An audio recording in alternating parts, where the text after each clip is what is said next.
All right, so here we go. I am adding the last jar into my pressure canner.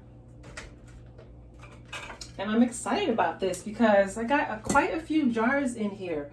I believe I ended up with 8 or 9 pint-sized jars at the bottom, and I have 8 here at the top.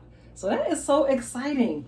All right, I'm excited about that. And so what I did is actually my seasoning mix, I only had enough to complete the jars at the bottom. I could have whipped up some more, but I decided to just can this top layer of jars. I didn't add any flavorings to. So it's just going to be the plain black beans, and then this one is the one that has the flavoring. So I can just add flavoring to these ones, and then that way I'll be able to decipher if I liked it or not, because I'm kind of experimenting with the flavor. So that worked out. So before I add my lid on to my pressure canner, there's a couple things that need to be done. So first, what I want to do is remove this ring. Okay, and I'm just going to, add some, I got a paper towel here and I added a little bit of oil to it. And I'm just going to go around like so. All right, and this just helps to keep this ring intact. It doesn't get dry rotted. It's also easier to get on and off of your canner. So this just helps maintain the ring. Okay, now I'm also going to make sure that my vent pipe is clear of any type of debris. So I'm going to hold it up to a light source, make sure I can see through it. Okay, you could also put a pipe cleaner through there if you do detect something in there or you're not quite sure. Put a pipe cleaner through there a couple times to make sure that it's free of any type of debris. You do not want this to be clogged with anything because this needs to be free to vent. All right. After that, this is nice and secure.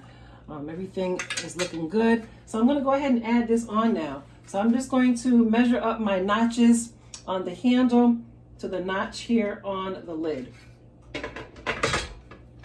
Boom, twist on so easy. And so it twists on nice and easy and smooth when we take care of our rubber ring. I notice when I don't oil the ring, sometimes it's a little difficult to get on or off. Just not necessarily difficult, but it is extra effort. But here, boom, see how easy that was? It just goes right on. So I just recommend you do the same.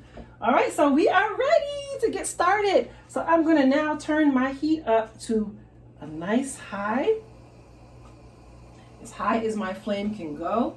I'm using a gas stove, so I'm just going to turn it up to high. If you're using an electric stove, you will get it to the highest number on your stove top. All right, so that's it. We're going to wait now for this to start the venting process. Okay, and so what that means is as this starts to heat up, and the water starts to heat up and starts to boil, the steam is going to start coming out of this vent pipe here, the little vent pipe.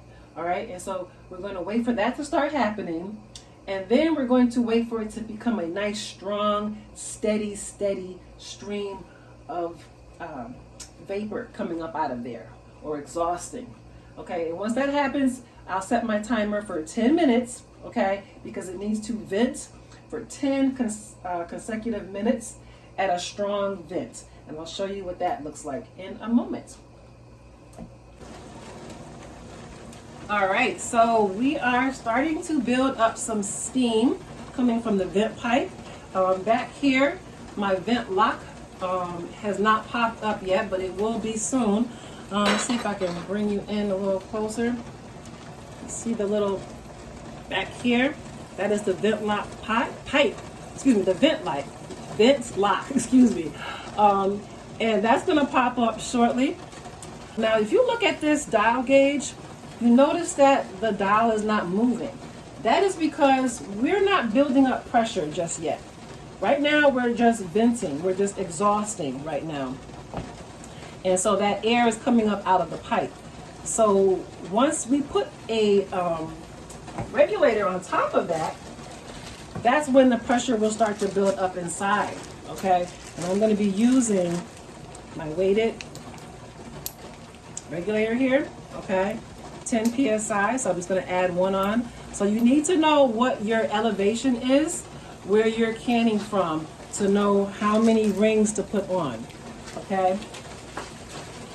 So make sure that you look that up to find out what you should be doing. But for my elevation, since I'm below 1,000 feet above sea level, I'm going to be using 10 psi, which will just be the first ring, which represents 5 psi. The second one represents 10 psi. Now, if you're higher altitude, then you'll add on an additional psi, okay? All right, but I'm not going to be placing this on just yet. Okay, boom. I see that the lock has popped up. I'm not sure how well you can see that. And my steam is nice and strong, very steady, okay? So I am okay with that. We have a strong, steady steam coming out now. So I am now going to go ahead and set my timer for 10 minutes because this needs to vent for 10 minutes. And then after that, that is when I will add my regulator on, okay? All right? So I hope that makes sense to you. I'll put some information below that you can read to learn more about that. Okay? So we'll just wait.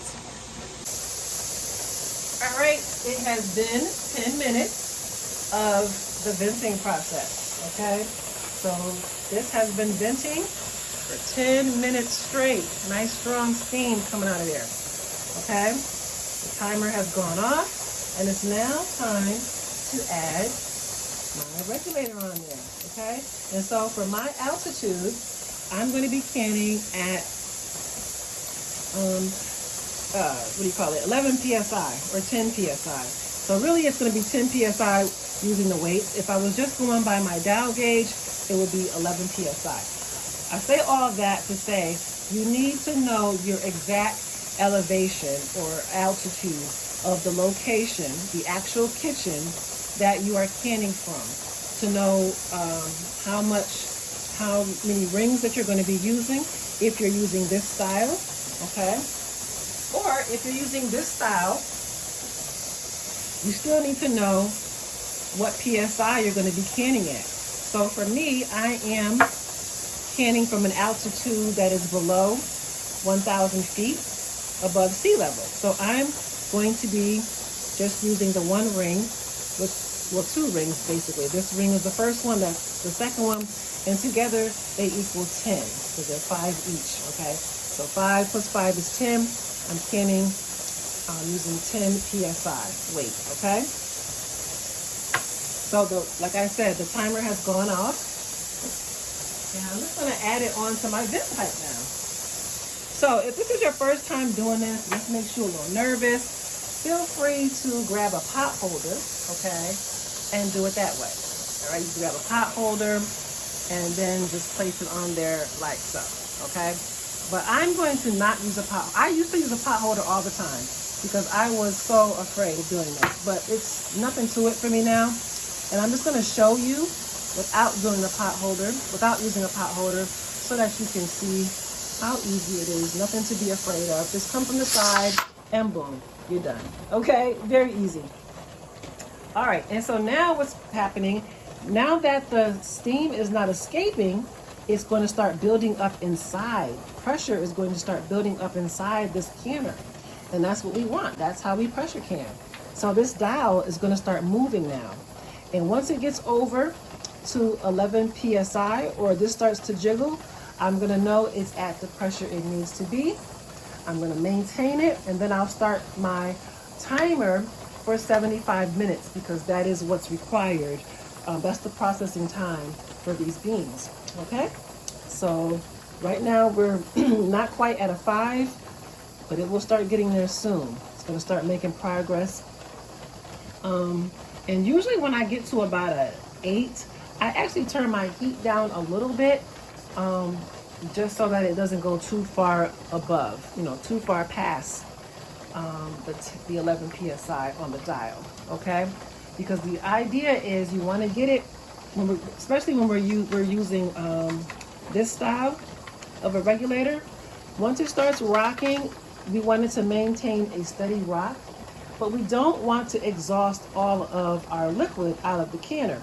So you want to get your heat down as low as possible and still maintain the proper PSI. Okay, and so, that takes a little bit of tweaking. You'll figure it out. Everybody's stove is different. You'll figure it out. You'll get that sweet spot, and then you'll go from there. So you can see I'm now at 5 PSI. When I get to about an 8, that's when I'm going to turn my heat down just a little bit. Right now I'm still on high. So I'm going to bring it down probably to about like a medium high, and go from there. All right, so here we are. I'm going to turn this heat down a little bit because, like I said, I'm already at like an 8, very close to the 9. And bring it down to like, I'm going to bring it down to like a medium. Okay. I don't want it to get so hot that it's difficult to bring down. Sometimes if you get your pressure too far up, it can be difficult to bring it down.